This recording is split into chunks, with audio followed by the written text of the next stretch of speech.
Assalamualaikum warahmatullahi wabarakatuh. Halo semuanya.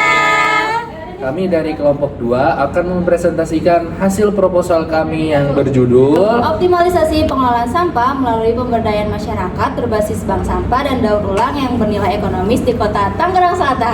Yeay, selamat menyaksikan.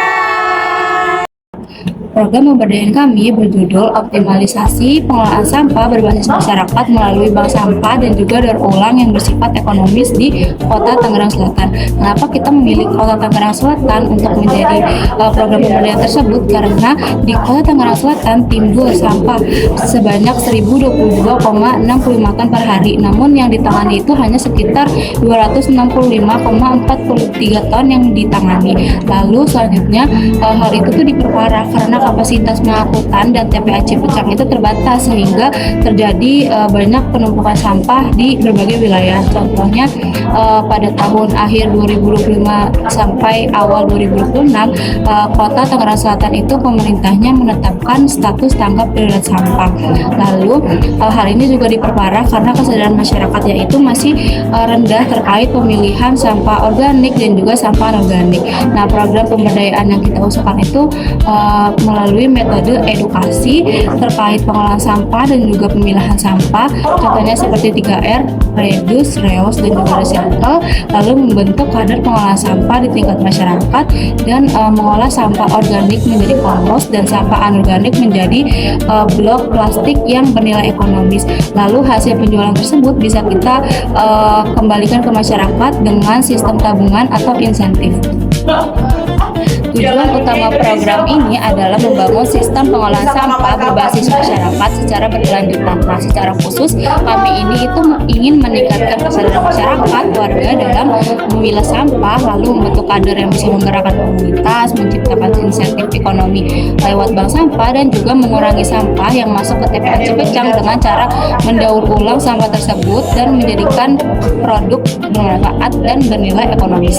Untuk memahami akar masalahnya, kami menggunakan diagram Fishbone, dan hasilnya itu kami menemukan ada 5 faktor utama yang menjadi kegagalan pemilahan sampah pada tingkat rumah tangga. Yang pertama itu metodenya yang belum ada insentifnya, lalu infrastruktur sampahnya itu yang belum memadai, lalu rendahnya pengetahuan warga, sarana pemilihan yang minim, dan juga pendanaan yang masih kurang di tingkat RT.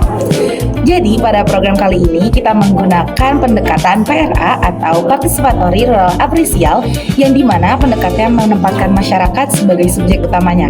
Tidak hanya menerima hasil dari program tersebut, tapi juga di sini masyarakat akan mengidentifikasi masalahnya, melaksanakan, dan sampai mengevaluasi program yang telah mereka jalankan. Pendekatan PRA kami pilih karena permasalahan sampah Tangerang Selatan itu sangatlah bersifat kompleks. Tidak hanya berfokus pada aspek teknis, tapi juga dipengaruhi oleh bagaimana sosial, budaya, serta ekonomi dari Kota Tangerang Selatan sendiri.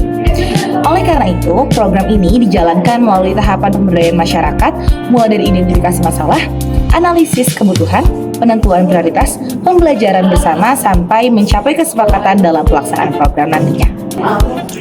Dalam pelaksanaannya, PRA sendiri terdapat 2 tahapan, diantaranya persiapan dan juga asesmen atau penilaian partisipasi.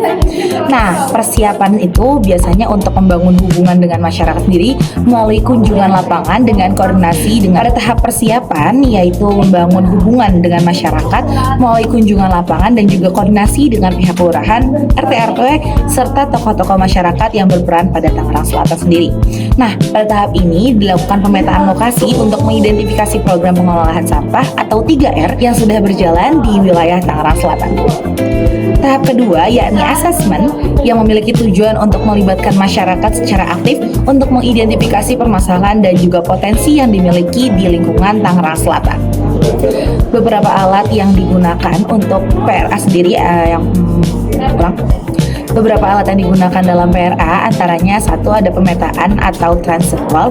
Ini digunakan untuk melihat bagaimana kondisi wilayah Tangerang Selatan secara langsung nantinya.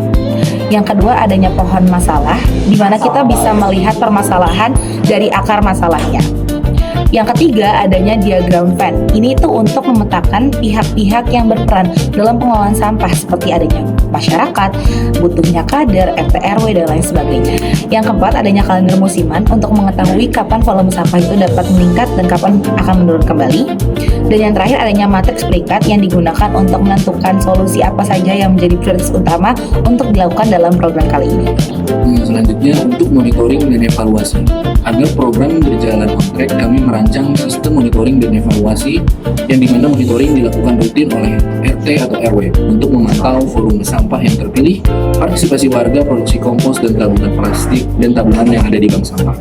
Evaluasinya juga dilakukan dengan dua, yaitu formatif selama program berjalan dan sumatif yang dilakukan di akhir periode. Untuk indikator keberhasilannya juga terdapat minimal 2 kader per RT, 70% rumah tangga aktif yang berpartisipasi, sampah ke TPA turun 30%, kompos minimal 50 kilo per bulan, dan 60% kepala keluarga terdaftar aktif di bank sampah. Kemudian selanjutnya untuk hasil kesadaran masyarakat, di lapangan kami menemukan model sosial yang sudah ada dan bisa menjadi fondasi program, di mana komunitas guna ulang aja atau GUA aktif melatih warga lewat training of trainer.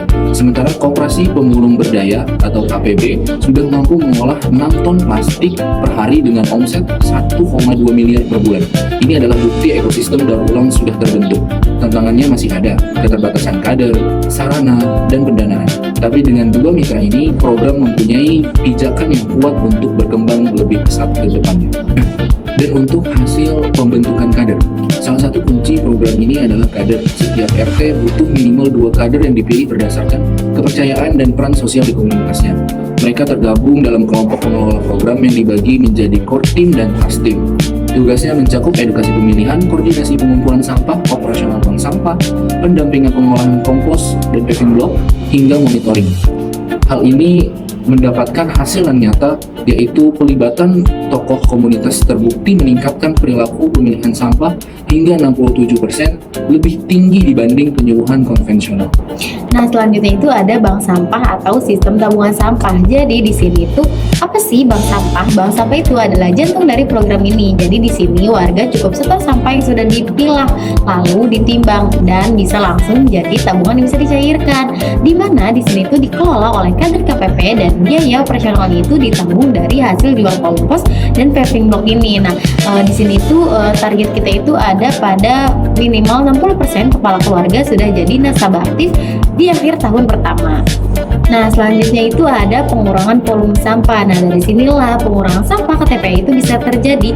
Jadi sampah organik diolah jadi kompos, sampah plastik jadi paving block. Nah, dua produk yang sekaligus jadi sumber pendapatan pada program ini.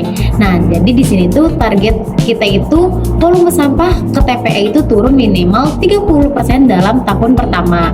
Supaya ini semua tuh berjalan dan bertahan, ada 3 pilar nih yang harus dikuatkan. Yang pertama itu ada kader yang konsisten mendampingi warga, yang kedua itu unit pengolahan yang terjadwal rapi, dan yang ketiga itu hasil daur ulang yang terus dipasarkan untuk menutup biaya operasional secara mandiri. Nah, apa sih kesimpulan dari program ini? Jadi kesimpulan dari program ini tuh karena Tangerang Selatan itu darurat sampah hingga 1022,65 ton sampah per hari, tapi yang tertangani itu cuma 265,43 ton. Nah, dengan kader yang terstruktur, bank sampah, pengolahan komunal, perilaku pemilahan itu bisa naik hingga 67% dibanding penyuluhan biasanya. Nah, ini tuh bukan sekedar program lingkungan, tapi ini juga program ekonomi warga. Nah, selanjutnya itu ada saran. Yang pertama itu untuk pemerintah. Jadi, pemerintah itu bisa anggarkan lewat dana kelurahan. Nah, jangan bergantung pada hasil jual produk saja. Seperti itu. Lalu untuk kadarnya itu ikuti forum evaluasi rutin setiap 3 bulan. Dan untuk warganya sendiri langsung daftar jadi nasabah bank sampah dari awal. Dan untuk akademisinya itu kembangkan riset dan perkuat kemitraan dengan industri daur ulang seperti RBU. Cukup sekian yang bisa kami sampaikan, kurang lebihnya mohon maaf. Wassalamualaikum warahmatullahi